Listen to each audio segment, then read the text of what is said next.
Hi friends, പുതിയ വീഡിയോയിലേക്ക് അവർക്കും സ്വാഗതം. അപ്പോൾ ഇന്നത്തെ വീഡിയോയിൽ നിങ്ങളുമായി ഷെയർ ചെയ്ത് നമ്മുടെയൊക്കെ നോട്ടിഫിക്കേഷൻ ബാറിൽ ഇതുപോലെ നമ്മളെ യൂട്യൂബിൽ നിന്നും അങ്ങനെ വാട്സാപ്പിൽ നിന്ന് വരുന്ന നോട്ടിഫിക്കേഷൻ, അങ്ങനെയുള്ള ഒരുപാട് നോട്ടിഫിക്കേഷൻ ഇങ്ങനെ വന്ന് കിടക്കുന്ന സ്ഥലമാണല്ലേ. ഇങ്ങനെ നോട്ടിഫിക്കേഷൻ വരുന്ന സമയത്ത് അതിൽ നമ്മൾ അശ്ലീലപരമായ അല്ലെങ്കിൽ സെക്ഷൽ ആയിട്ടുള്ള സൈറ്റുകളിൽ നിന്നുള്ള നോട്ടിഫിക്കേഷനൊക്കെ വന്ന് കിടക്കുമ്പോൾ നമ്മൾ ഫാമിലി, നമ്മുടെ മക്കളൊക്കെ എടുത്ത് ഫോണും ഉപയോഗിക്കുന്ന ആളുകളൊക്കെ ആണെന്നുണ്ടെങ്കിൽ ഒക്കെ ഒരു എന്താ പറയുക, നമുക്കൊക്കെ ഒരു അരോചകം തോന്നുന്നൊരു സംഭവമാണല്ലേ. അപ്പോൾ അത്തരത്തിൽ നമ്മളതെന്തെന്ന് വരാൻ കാരണം എന്താ വെച്ചാൽ, നമ്മൾക്ക് ഏതെങ്കിലുമൊക്കെ സൈറ്റിലേക്ക് കയറുന്ന സമയത്ത് നമുക്കൊരു പോപ്പപ്പ് മെസ്സേജ് വരും.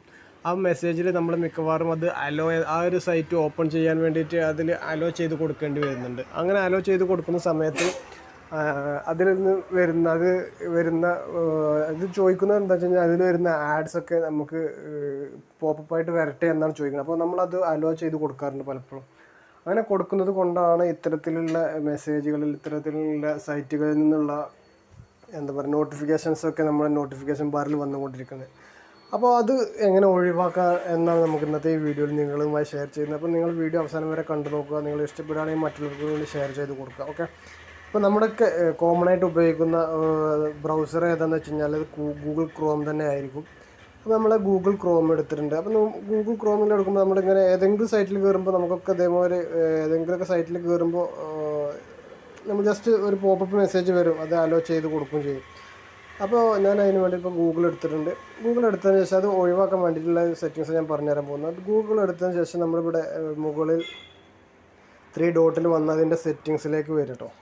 അതിന് സെറ്റിങ്സിലേക്ക് വന്നു കഴിഞ്ഞാൽ ഇവിടെ നോട്ടിഫിക്കേഷൻ എന്നൊരു ഇതുണ്ട്. ഇതിൽ നമ്മൾ പലപ്പോഴും ചില ആളുകൾ ഇത് ഓഫ് ചെയ്ത് വെക്കാറുണ്ട്. പക്ഷേ ഇതൊരിക്കലും ഓഫ് ചെയ്ത് വെക്കരുത്. കാരണം എന്താ വെച്ച് കഴിഞ്ഞാൽ, നമ്മൾ ഗൂഗിളിൽ നിന്ന് വരുന്ന അപ്ഡേഷനും കാര്യങ്ങളൊക്കെ ഈ നോട്ടിഫിക്കേഷൻ വരാൻ വേണ്ടിയിട്ടുള്ളൊരു നോട്ടിഫിക്കേഷനാണ് ഇത്. അപ്പോൾ അത് ഓഫ് ചെയ്ത് വെക്കാതിരിക്കുക. നമുക്ക് എന്താണെന്ന് വെച്ചാൽ സൈറ്റുകളിൽ നിന്നുള്ള നോട്ടിഫിക്കേഷനാണ് ബ്ലോക്ക് ചെയ്യേണ്ടത് അല്ലേ. അപ്പോൾ അതിന് വേണ്ടിയിട്ട് ഇതിലൂടെ വന്നു കഴിഞ്ഞാൽ കുറച്ചുകൂടി താഴോട്ട് പോയി കഴിഞ്ഞാൽ സൈറ്റ് സെറ്റിങ്സ് എന്നുണ്ട് കേട്ടോ. ഈ സൈറ്റ് സെറ്റിങ്സിൽ വരിക. സൈറ്റ് സെറ്റിങ്സിൽ താഴോട്ട് വന്നു കഴിഞ്ഞാൽ ഇവിടെ നോട്ടിഫിക്കേഷൻസ് ഉണ്ട്, അതിൽ ക്ലിക്ക് ചെയ്യാം. ഇതിൽ നമുക്കിവിടെ നോക്കി കാണാൻ കഴിയും. ഇപ്പോൾ ഇതിൽ ഏതൊക്കെ സൈറ്റുകളാണ് അലോ ചെയ്തിട്ടുള്ളത് ഇവിടെ അങ്ങനെ പ്രകാരത്തിൽ ഇത് കാണുന്നുണ്ടാവും. പിന്നെ നമ്മൾ ഏതെങ്കിലും സൈറ്റിൽ നിന്ന് ബ്ലോക്ക് ചെയ്തിട്ടുണ്ടെങ്കിൽ അത് ഇവിടെ ക്ലിക്ക് ചെയ്ത് കഴിഞ്ഞപ്പോൾ ഞാൻ ഇവിടെ ഒരു ഇതിൽ ബ്ലോക്ക് ആക്കിയിട്ടുണ്ട്, അത് ഇവിടെ കാണുന്നുണ്ട്. ഇപ്പം നമ്മൾ ഏതെങ്കിലും അലോ ചെയ്തിട്ടുള്ള കാര്യങ്ങളൊക്കെ ഇവിടെ 1 by 1 ആയിട്ട് ഇങ്ങനെ കാണിക്കുന്നുണ്ടാവും. ഓക്കെ. ഇപ്പോൾ നമ്മൾ ഇതിൽ വന്നതിന് ശേഷം ഈ നോട്ടിഫിക്കേഷൻസ് ഇതിൽ ഇവിടെ വന്നു കഴിഞ്ഞാൽ ഇവിടെ ഒന്ന് ഓഫ് ചെയ്ത് കൊടുക്കട്ടോ. ഇങ്ങനെ ഓഫ് ചെയ്ത് കഴിഞ്ഞ് കഴിഞ്ഞാൽ ഇപ്പോൾ ഇവിടെ കാണാൻ നോട്ടിഫിക്കേഷൻസ് ബ്ലോക്ക്ഡ് എന്ന് കാണാം. അപ്പോൾ ഇത്തരത്തിൽ ഇനി മറ്റുള്ള സൈറ്റുകളിൽ നിന്നുള്ള എന്താ പറയുക വൃത്തികേടായിട്ടുള്ള വീഡിയോസ് അല്ലെങ്കിൽ അതിൻ്റെ മെസ്സേജുകൾ അല്ലെങ്കിൽ നോട്ടിഫിക്കേഷൻസ് ഒന്നും നമ്മുടെ ടാസ്ക് ബാറിൽ, നമ്മുടെ നോട്ടിഫിക്കേഷൻ ബാറിൽ ഇതുപോലെ ഇത്തരത്തിൽ വരാതിരിക്കാൻ വേണ്ടിയിട്ട് ഈ ഒരു സെറ്റിങ്സ് ഓൺ ചെയ്ത് വെക്കുക. മറ്റൊരു വീഡിയോ ആയിട്ട് നമ്മൾ വീണ്ടും വരും. നന്ദി, നമസ്കാരം, താങ്ക് യു.